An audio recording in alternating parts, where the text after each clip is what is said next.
Hello from Grit Garden and Thread.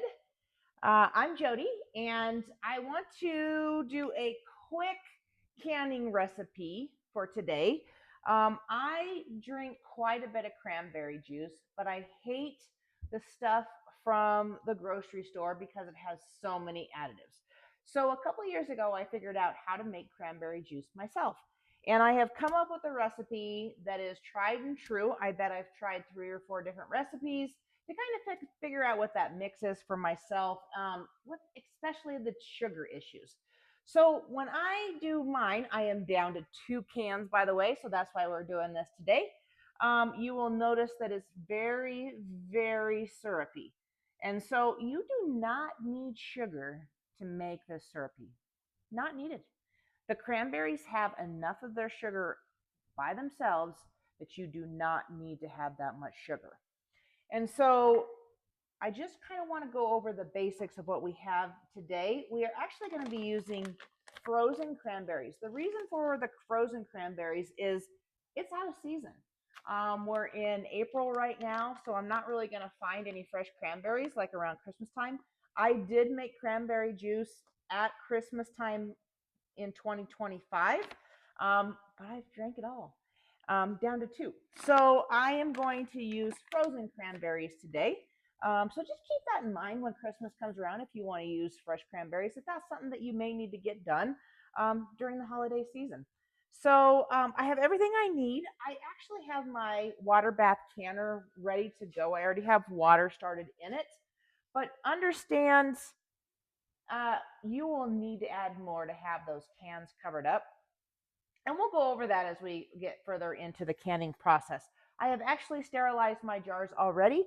I actually use the water and sterilize my jars with the hot water. So I'm going to pull these out, cool them down a little bit because I have my cranberries, which are thawed, by the way. They are not frozen.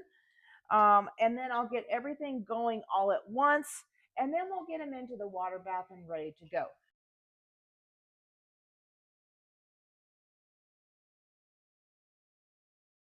As you all know, I am not a sugar fan. So you will notice that 1/4 of a cup to start with on your quarts. Me? No. So I am actually going with a tablespoon in each one of my pints, which should be plenty to get my sugar for these. If you don't even want a tablespoon, don't do a tablespoon. Do a couple teaspoons. Whatever works for you, go with it. As one of my friends would say, you do you, boo. And then we'll get our boiling water added, and we'll get our lids on. Okay, so I have my boiling water ready to go. We'll go ahead and pour these in, and I'll leave myself about a 1/2 inch of head space at the top. Get them all filled up.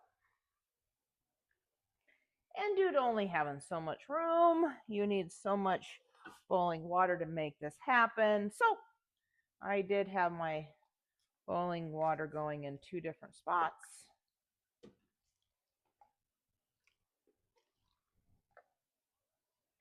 I will tell you, it does not take perfection to make this happen. This is something very simple to start with if you're a new canner. And I always say, start with water bathing. Water bathing is what they would call the gateway into canning. And you can't really hurt anything. So keep that in mind. You're not going to cause any big pressure issues. And I just did that naturally without really explaining. So I did a little bit of vinegar, wipe the tops off, make sure that we're clean. There's no other juices, sugars, anything sitting there. We'll get our lids on.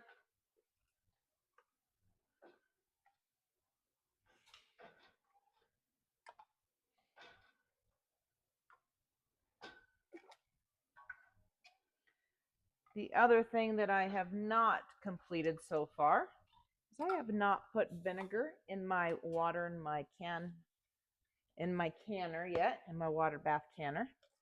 The reason for the vinegar is to make sure to keep those glass jars very, very shiny, clear.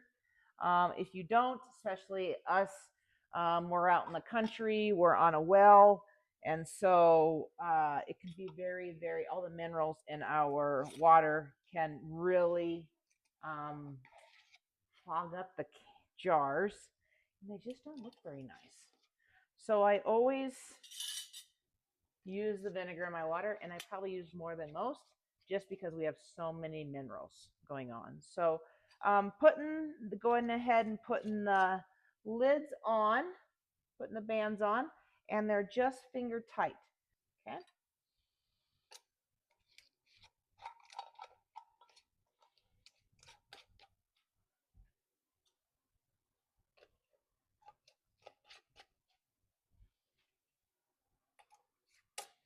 All right, and we're ready to roll. In they go. Into the canner they go.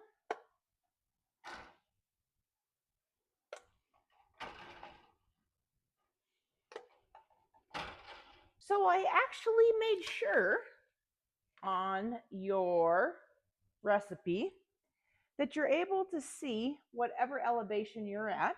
So 25 minutes under 1,000 feet, 30 minutes for 1,000 to 6,000, or 35 minutes for over 6,000. So I'm in Wyoming, so we are way over 6,000. So I will be canning these for 35 minutes.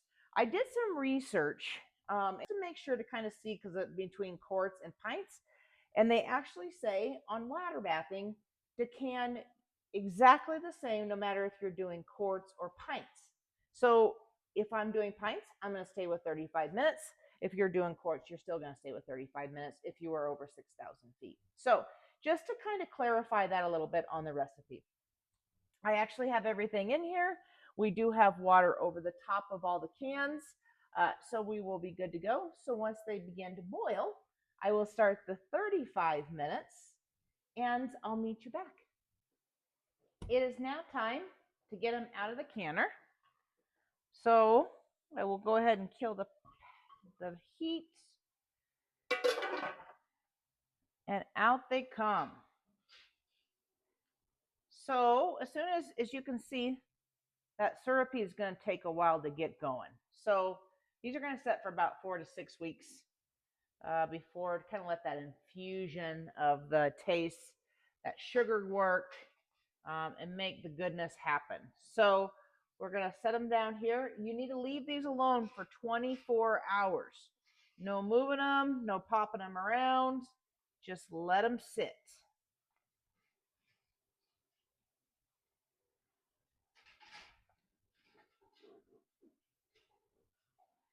And by tomorrow, you'll be surprised how much darker these already are than what they are right now in 24 hours.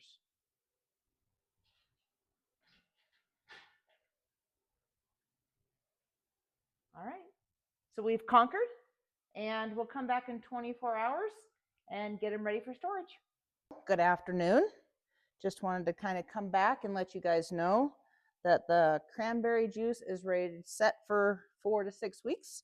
I always store mine without the tops on them. I'll take the rings off, rinse this off just to make sure I don't have a seal that is not tried and true. And then away they go. So let me know if you have any questions. I'm always open to comments, how you do things. It's always fun to learn from other people. So add anything to the comments. I can't wait to see. Everybody have a great day.